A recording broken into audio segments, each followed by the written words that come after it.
Movie की शुरुआत में हम एलेक्स नाम के लड़के को देखते हैं जो अपने घर में एंटर करता है, लेकिन देखकर हैरान होता है कि उसकी खुद की डेड बॉडी जमीन पर पड़ी थी।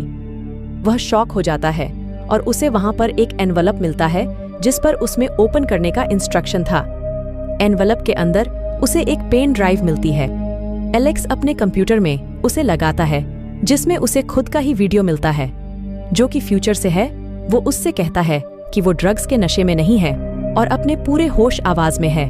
वह इस कहानी की शुरुआत करता है जब रेबेका और दो आदमी उसके घर आते हैं। रेबेका उससे बताती है कि वह एक प्राइवेट साइंटिफिक इंस्टीट्यूट से है जो यूएसए की नेशनल सिक्योरिटी के साथ मिलकर काम करते हैं। वह एलेक्स को ऑफर करती है कि वह इनके लिए काम करें, जिसके बदले में वह उसे मुंह मांगे पैसे देंगे, लेकिन उसे उसके लिए पहले नॉन डिस्क्लोजर एग्रीमेंट साइन करना होगा। एलेक्स एग्रीमेंट साइन करता है और उसे बताया जाता है कि यूएसए का एक ऐसा अनरजिस्टर्ड सैटेलाइट है जिसे लॉन्च नहीं किया गया है। रेबेका कहती है कि वो सैटेलाइट फ्यूचर से है और उसके अंदर एक अनकोडेड मैसेज है जिसे एलेक्स को डिकोड करना होगा। रेबेका उससे कहती है कि उन्हें पता है कि उसकी फाइनेंशियल कंडीशन ठीक नहीं है और उसकी फैमिली भी उसके साथ नहीं रहती। एलेक्स जब उसकी इन बातों पर बिलीव नहीं करता तो रेबेका एलेक्स के अकाउंट में पैसे ट्रांसफर कर देती है और एलेक्स को यकीन हो जाता है, इसलिए वह उस ऑफर के लिए एग्री करता है। अगले दिन उसे एक कार में बिठाया जाता है और उसे इंजेक्शन से बेहोश किया जाता है। उसकी आंख एक रूम में ओपन होती है और रेबेका एलेक्स को वो सैटेलाइट दिखाती है। एलेक्स अपने काम पर लग जाता है और 6 हफ्ते बीत जाते हैं, लेकिन वो उस मैसेज को डिकोड नहीं कर पाता। रेबेका उसे एक दिन का ऑफ लेने के लिए कहती है, लेकिन एलेक्स काम करना कंटिन्यू रखता है और उसे एक लड़की का विजन दिखाई देता है जो सेम मैसेज को डिकोड कर रही थी। एलेक्स के नाक से खून निकलने लगता है और अगले दिन उसे बेड के साइड में उस लड़की का नाम लिखा हुआ मिलता है।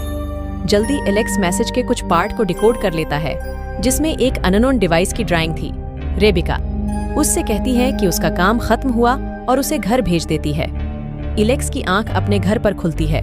उसकी तबीयत काफी खराब रहने लगी थी, साथ ही उसे अपने घर से अजीब आवाजें सुनाई देने लगी थी। उसके डोर पर नॉक होता है और वो देखता है कि 2 अजीब से दिखने वाले आदमी उसके दरवाजे पर खड़े थे। वो दोनों उससे पूछते हैं कि उसने मैसेज को डिकोड करने का काम क्यों लिया, जिस पर एलेक्स कहता है कि डिक्रिप्शन ही उसका काम है। जो उसे पैसे देता है वह उसके लिए काम करता है। वह दोनों आदमी उससे कहते हैं कि जिस मैसेज को वह डिकोड कर रहा था उसकी ड्राइंग असल में एक बहुत खतरनाक वेपन की है। एलेक्स के सिर में दर्द होने लगता है और वह उन दोनों को जाने के लिए कहता है। उनके जाते ही एलेक्स को रेबेका का फोन आता है और वह उसे नॉन डिस्क्लोजर एग्रीमेंट के बारे में याद दिलाती है। एलेक्स समझ जाता है कि वह लोग उस पर नजर रख रहे हैं। रात को एलेक्स जब अपना काम करने के लिए कंप्यूटर के सामने बैठता है तो अचानक लाइट चली जाती है। वो बाहर आता है जहां उसे वो अजीब सा दिखने वाला आदमी फिर से दिखता है।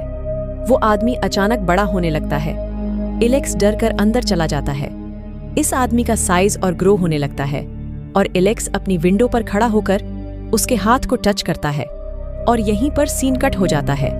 अगले ही दिन उसके घर रेबेका आती है और एलेक्स उससे कहता है कि ह्यूमन सिर्फ 2 डायमेंशन स्पेस में रहते हैं, लेकिन जो लोग उससे मिलने आए थे वो टाइम और स्पेस में अपनी मर्जी से मूव कर सकते हैं। एलेक्स उससे कहता है कि वो लोग जो चीज बना रहे हैं उससे पूरी दुनिया खत्म हो सकती है और इससे वर्ल्ड वॉर थ्योरी हो सकता है। रेबेका कहती है कि उसे पता है कि एलेक्स को ब्रेन ट्यूमर है, लेकिन एलेक्स उसके लिए उन्हें ब्लेम करता है क्योंकि उन्होंने उसे रेडियो एक्टिव रूम में रखा। वो रेबेका को उस डिवाइस की कंस्ट्रक्शन को रोकने के लिए कहता है। अब प्रेजेंट डे वाला एलेक्स को देखते हैं जो अपने ही डेड बॉडी को एक जगह पर जाकर गाड़ देता है और वापस आकर वह वीडियो कंटिन्यू करता है। उसका फ्यूचर वर्जन कहता है कि रेबेका उसकी बात नहीं सुनना चाहती थी क्योंकि वह जान गया था कि कुछ खतरनाक होने वाला है। जब उसे उस लड़की का ध्यान आया तो वो उससे मिलने गया। इस लड़के का नाम बेथ है और वो भी क्रिप्टोग्राफर है। बेथ उससे मिलने से मना कर देती है, लेकिन एलेक्स बाहर से चिल्ला के उसे बताता है कि उसके पास सिर्फ और सिर्फ 6 महीने की लाइफ बची है। बेथ बाहर आती है और से कहती है कि उसके पास बस 2 ही साल बचे हैं। दोनों अंदर जाते हैं। बेथ एलेक्स को कहती है कि जब उसे पता चला कि वो एक वेपन है तो उसने भी उनके साथ काम करना बंद कर दिया था। वो कहती है कि साइफरमैन नाम का कोई पर्सन उससे फ्यूचर से कम्युनिकेट करता है और उसे टास्क देता है जिससे वो सॉल्व करती है। अचानक उसकी तबीयत बिगड़ने लगती है और एलेक्स उसे उसके बेडरूम में ले जाता है। एलेक्स जब नीचे आता है तो उसे बेथ की लाइफ के फ्लैशेस दिखते हैं, जहां उसका हस्बैंड वॉर में जा रहा है और फिर उसके मरने की न्यूज उसे मिलती है, और वो भी उस समय जब वो सुसाइड करने का ट्राई करती है। तभी बेथ के कंप्यूटर पर साइफरमैन का मैसेज आता है। एलेक्स उसका रिप्लाई करता है, लेकिन वो समझ जाता है कि वो बेथ नहीं है, इसलिए साइफरमैन उसका रिप्लाई नहीं करता। उसे टेबल पर कुछ पेपर्स मिलते हैं जो कि वो टास्क थे जो साइफरमैन ने बेथ को सॉल्व करने के लिए दिए थे। अगले दिन बेथ एलेक्स के हाथ में सारे पेपर्स देखती है। एलेक्स उससे कहता है कि ये सारे पेपर्स एक पजल है जिसे सॉल्व करने पर उस वेपन को रोका जा सकता है। उसे लगता है कि साइफरमैन उस ऑर्गेनाइजेशन का पार्ट नहीं है। बेथ उसे बताती है कि किस तरह उस रूम में रहने की वजह से उसकी तबीयत बिगड़ी। वो कहती है कि उसने भी एलियंस जैसे लोगों को देखा। बेथ का मानना है कि अगर कोई उन्हें फ्यूचर से कांटेक्ट कर सकता है तो वो लोग भी सैटेलाइट से कम्युनिकेट करके उस वेपन के बनने से रोक सकते हैं। बेथ की तबीयत खराब होने लगती है और वो एलेक्स को जाने के लिए कहती है। जब एलेक्स घर पहुंचता है तो देखता है कि रेबेका उसके घर के बाहर थी। रेबेका उससे बेथ से ना मिलने की वार्निंग देती है, लेकिन एलेक्स उसकी बात को इग्नोर करता है। लेकिन अंदर आकर देखता है कि उसकी सारी रिसर्च और सारे पेपर्स गायब थे। रात में बेथ अपने घर के बाहर एक बहुत तेज लाइट देखती है और वो चिल्लाकर छुपने लगती है। दूसरी तरफ एलेक्स को साइफरमैन का मैसेज आता है।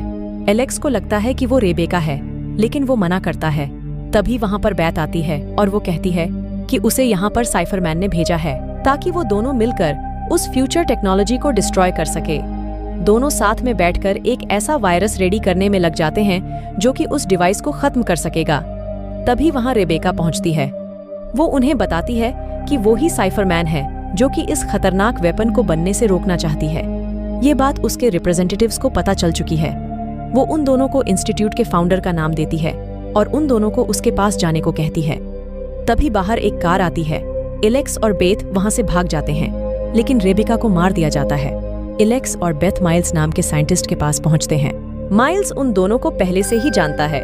वो उन्हें बताता है कि लैब में रखी सैटेलाइट के अलावा एक और सैटेलाइट है जो पिछले 400 सालों से अर्थ के ऑर्बिट में घूम रही है।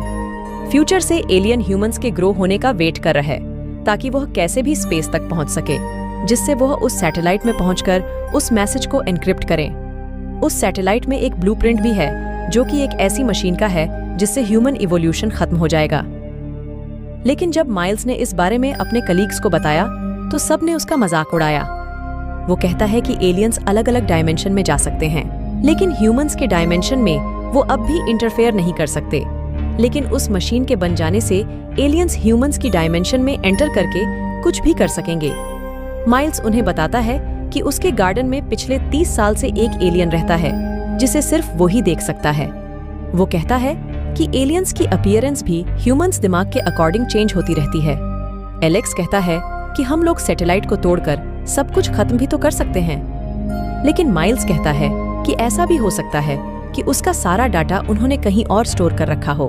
माइल्स उन्हें एक प्लान शेयर करता है और उन्हें इंस्टीट्यूट का मैप देता है।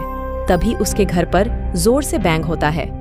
एलेक्स और बेथ वहां से भाग जाते हैं। एलेक्स और बेथ को इंस्टीट्यूट की बिल्डिंग मिल जाती है और वो दोनों छुपकर उसके अंदर एंटर करते हैं।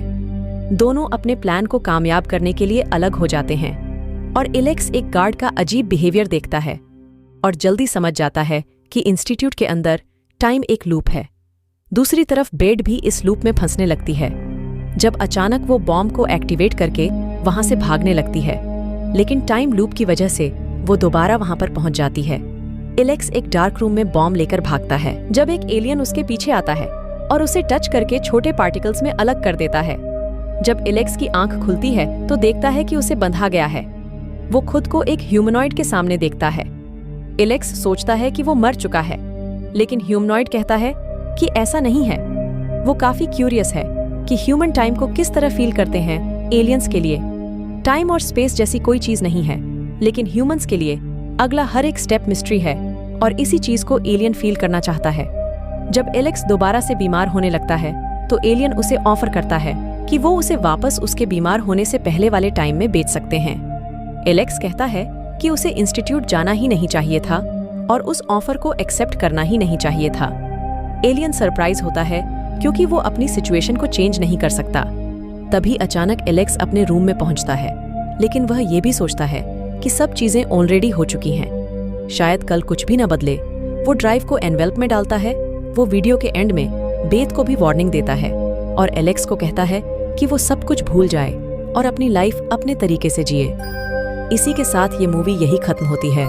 दोस्तों, अगर ये मूवी की एक्सप्लेनेशन अच्छी लगी हो तो कमेंट करके जरूर बताएं और वीडियो को लाइक और चैनल को सब्सक्राइब करें। मिलते हैं नेक्स्ट वीडियो में।